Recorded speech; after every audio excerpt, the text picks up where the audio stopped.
अस्सलाम वालेकुम। जी, जो रजिस्ट्री की वीडियोस का सिलसिला शुरू किया था हमने, आज इधर से हमने शुरू करना है कि पंजाब बैंक से जब स्टाम्प पेपर हमने निकलवा लेने हैं, उसमें ख़रीदार भी स्टाम्प लेके आ सकता है और जो नुमाइंदा है, एजेंट जिसका बताया था, वो भी स्टाम्प निकलवा सकता है। तो पंजाब बैंक हमें देगा 2 पेपर्स स्टाम्प के, एक प्रिंटेड होगा और एक उसमें खाली स्टाम्प होगा। इस तरह के स्टाम्प आएंगे आपके पास। ये प्रिंटेड है और नीचे से खाली है जिधर हमने तहरीर लिखनी है, और ये एक साथ खाली पेज होगा इसका। ये स्टाम्प पेपर जब आ जाने हैं तो जो प्रोवाइड की गई है हमें इसकी फ़र्द और आईडी कार्ड, वो हमने साथ रखने हैं और कंप्यूटर पर इसको हमने प्रिंट करना है। एक जो पुरानी एक वीडियो थी उसमें मैंने बताया था कि 2 अदद गवाहान के कार्ड होने चाहिए, लेकिन इसमें जो कोशिश करनी चाहिए कि गवाहान के जो कार्ड हैं, जो खरीदार है उसके अपने गवाह होने चाहिए। अगर रजिस्ट्री में किसी किस्म की को प्रॉब्लम आती है बाद में, तो वो गवाह अदालत में जाके उसके बिहाफ पर गवाही दे सकें। रजिस्ट्री प्रिंट करनी है। रजिस्ट्री प्रिंट करने के बाद ये मैं आपको रजिस्ट्री का बताता हूँ कि उसके रजिस्ट्री के कितने पेजेस होने हैं जो प्रिंट करने हैं, और उसके बाद उसकी फ़ोटोकॉपीज़ किस तरह तैयार होनी है। ये मैं आपको अभी एक रजिस्ट्री को सामने रख कर आपको ये चीज़ें बताता हूँ। जी, ये उसके बाद मैंने बताया था कि फ़र्द को देखकर हमने इसको रजिस्ट्री को प्रिंट करना है। ये आईडी कार्ड आ गए, बेचने वाले का, ख़रीदार का, 2 गवाहान के कार्ड, और ये बैंक वाउचर जो हमने निकलवाए हैं स्टाम्पों के साथ, और ये फ़र्द आ गई, और ये इसका परफार्मा आ गया। ये चीज़ें सामने रखकर फिर कंप्यूटर से रजिस्ट्री प्रिंट करनी है। रजिस्ट्री जो प्रिंट होगी वो इस फॉर्म में आएगी।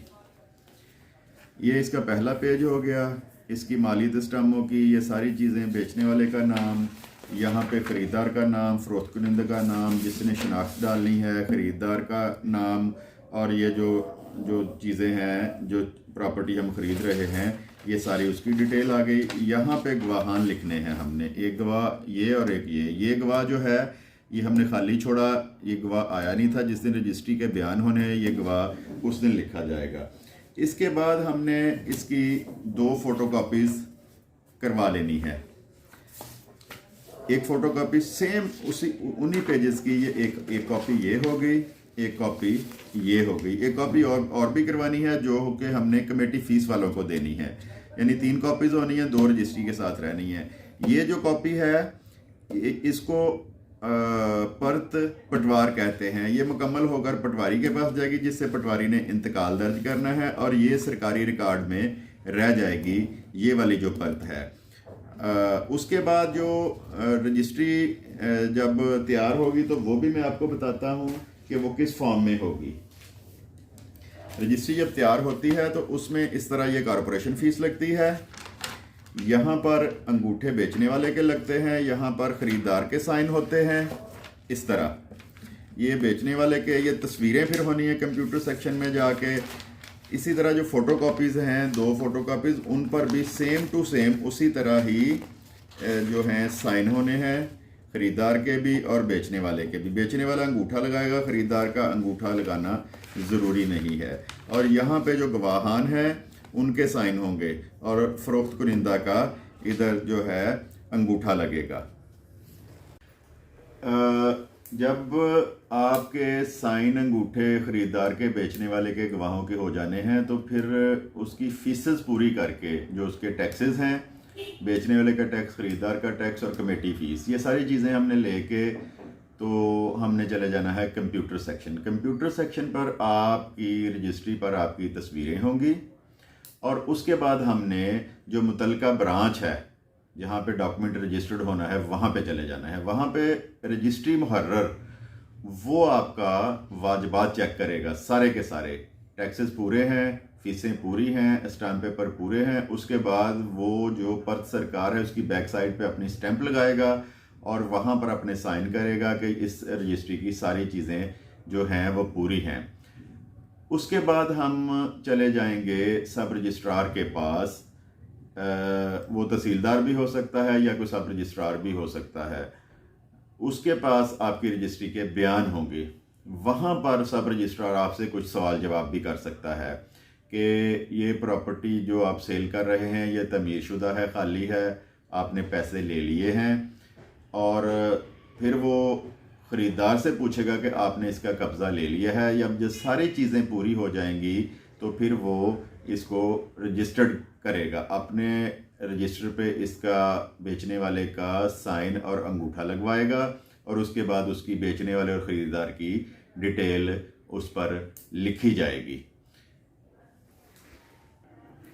जी, इसके बाद जो प्रोसेस है 6-7 दिन का प्रोसेस है, उसके बाद आपको पासशुदा रजिस्ट्री मिलेगी और उसकी ओरिजिनल रजिस्ट्री आपको मिल जाएगी, और जो एक परत है वो ऑटोमेटिकली थ्रू कानूगो पटवारी के पास चली जाएगी, जिस पर पटवारी ने आपका इंतकाल दर्ज करना है। और एक जो परत है वो आपके सरकारी रिकॉर्ड में, जिस ब्रांच में आपने रजिस्टर्ड करवाई है, वहाँ पर सरकारी रिकॉर्ड में वो जमा हो जाएगी।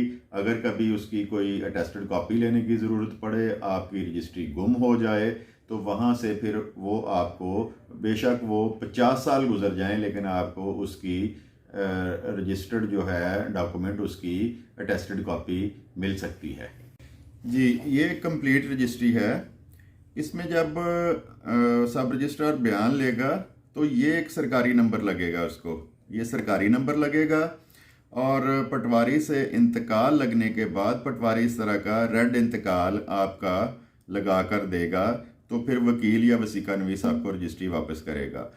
ये कंप्लीट रजिस्ट्री है, इसमें सारी फीसेस हर चीज़ जमा है। यहाँ पर सब रजिस्ट्रार जो है ये उसके साइन है, जो जिसने आपकी रजिस्ट्री तैयार की है ये उसकी स्टैंप है, ये ख़रीदने वाले का ये प्रॉपर्टी की सारी डिटेल है इसमें। और फीसेस जो आपने रजिस्ट्री करवाने के बाद आपने फीसेस लेनी है, ये कमेटी फ़ीस की रसीद है, ये टैक्स की रसीद है बेचने वाले की, और ये ख़रीदार की। ये सारी चीज़ें आपके लगी हुई हैं इस रजिस्ट्री के साथ। मेरे अदारे, मेरे ऑफिस के अलावा मेरा नहीं ख्याल कि कोई चंद एक लोगों के अलावा ये चीज़ें आपको देता होगा। ये इस बात का सबूत है कि आपकी रजिस्ट्री मुकम्मल हुई है। इसको अगर जमा करेंगे तो आपने जो पैसे दिए हैं वो आपके जो पैसे आपने वसीका नवीस या वकील को दिए हैं वो आपको पता चल जाएगा कि मैंने कितने पैसे दिए हैं। जो पिछली वीडियो में मैंने कहा था सस्ती रजिस्ट्री करवानी, जो लोग कहते हैं ना कि सस्ती रजिस्ट्री, लाखों की जायदाद ले लेनी है, लेकिन रजिस्ट्री जब हमें सस्ती रजिस्ट्री किस तरह हो सकती है? सस्ती रजिस्ट्री ऐसी सूरत में ही हो सकती है कि जब आपके वाजिबात जमा ना हो। ये यहाँ पर मैं एक वीडियो में पिछली में भी बता चुका हूँ, जो सस्ती और महंगी रजिस्ट्री वाला कंसेप्ट बना हुआ है। सस्ती रजिस्ट्री उसी सूरत में हो सकती है, देखें जो सरकारी वाजबात हैं 4% या 9%, वो किसी सूरत में कम नहीं हो सकते। हमेशा जो सेंसेबल लोग हैं वो अपनी कैलकुलेशन करते हैं रजिस्ट्री की, कैलकुलेशन करने के बाद अपने वाजबात देखते हैं और फिर अपने वकील या वसीका नवीस को वो पैसे पे करते हैं। जो सस्ती रजिस्ट्री है, फ़र्ज़ करें कि 50,000 उसका सरकारी ख़जाने में जमा हो रहा है, तो 35,000 में, 40,000 में, 45,000 में वो रजिस्ट्री कैसी होगी? जो आपको एंड पे मैंने वाजबात की रसीदें दिखाई हैं वो आपको नहीं मिलेंगी, और आपकी रजिस्ट्री बोगस तस्वर होगी। और जो आपने पिछले 4-5 साल से रजिस्ट्रियाँ करवाई हैं उनका आप अपना रिकॉर्ड चेक करें। जो परत सरकार है, अगर वो परत सरकार उस ब्रांच में नहीं लगी तो आप समझ जाएं कि आपकी रजिस्ट्री के साथ फ्रॉड हुआ है। बेशक आपको फ़र्द मिल गई है, आपने वो बेच भी दी है, लेकिन आपके ज़ुम्मा वो डॉक्यूमेंट उसी तरह ही खड़ा है। किसी दिन भी अगर ऑडिट होता है तो आप उसमें यकीनन फंसेंगे। मैंने बहुत दफ़ा देखा है कि बहुत सारी प्रॉपर्टीज़ कुर्की में गई हैं, बहुत सारी प्रॉपर्टीज़ के जो ऑनर हैं उन पे FIRs हुई है। तो बहुत सेंसिटिव मैटर है रजिस्ट्री करवाने का। अपने काबिल एतमाद वकील के पास जाएं। मैं ये कहता हूं कि मिडल मैन जो है वो बहुत अच्छे हैं, लेकिन कुछ हर मुआशरे में, हर जगह, हर तबके में कुछ काली भेड़ें भी हैं कि जो आपसे पैसे तो पूरे लेते हैं लेकिन आगे पैसे पूरे नहीं देते। सरकारी अमला, वसीका नवीस और मिडल मैन वो मिल के आपके जो वाजबात हैं वो खुर्द बुर्द करते हैं। आपको रजिस्ट्री मिल जाती है, आपको फ़र्द मिल जाती है, लेकिन आपका रिकॉर्ड में पीछे कोई चीज़ जमा नहीं होती, आपकी कोई लिटिगेशन चलती है, आपको कभी अटेस्टेड कॉपी की ज़रूरत पड़ती है, आपने बैंक से लोन लेना है, तो वो आपको सरकारी रिकॉर्ड में कोई चीज़ नहीं मिलेगी। तो जितने मैंने आपको रसीदें साथ दिखाई हैं, जब भी रजिस्ट्री करवानी है या पहले भी अगर करवाई हो तो अब भी जाके अपना रिकॉर्ड देखें, अपनी रसीदें हासिल करें। किसी दिन भी आप गवर्नमेंट के शिकंजे में आ सकते हैं कि आपका रिकॉर्ड मौजूद नहीं है, आपकी अदा करदा जो फीसें हैं वो पे नहीं हुई। तो जब भी रजिस्ट्री लें तो उसके साथ रसीदें अपनी पूरी लें और पूरी कैलकुलेशन समझें, और फिर आपका जो है वो डॉक्यूमेंट कंप्लीट होगा। उम्मीद है कि आपको ये वीडियो पसंद आई होगी। मैं इंशाल्लाह कोशिश करूंगा कि नेक्स्ट वीडियो में आपको जो रसीदें हमने चेक करनी है उनके बारे में बताऊं, रजिस्ट्री की रसीदें किस तरह चेक करनी है, और ब्रांच में हमारा रिकॉर्ड लगा है कि नहीं लगा उसके बारे में आपको बताऊंगा, और जो FBR टैक्सेस हैं वो हम अपने घर बैठे किस तरह चेक कर सकते हैं, एक मुकम्मल वीडियो उस पर बनाऊंगा। और आप अगर आपको कोई डाउट है, कोई शुबा है, तो आप मेरे ऑफिस आ सकते हैं, आप मुतलका ब्रांच में जाके अपना रिकॉर्ड चेक करवा सकते हैं। तो अगर कोई इसमें आपने सवाल जवाब करना है तो कमेंट्स बॉक्स में जाके आप मुझसे वो सवाल भी पूछ सकते हैं। चैनल को सब्सक्राइब करें और ये दोस्तों के साथ लाजमी शेयर करें इसको, कि बहुत सारे लोग इस तरह बच जाएंगे जो उनकी प्रॉपर्टी के साथ फ्रॉड होने जा रहा है या हो चुका है, तो उसको दुरुस्त करवा सकते हैं। आपका बहुत बहुत शुक्रिया। खुदा हाफिज।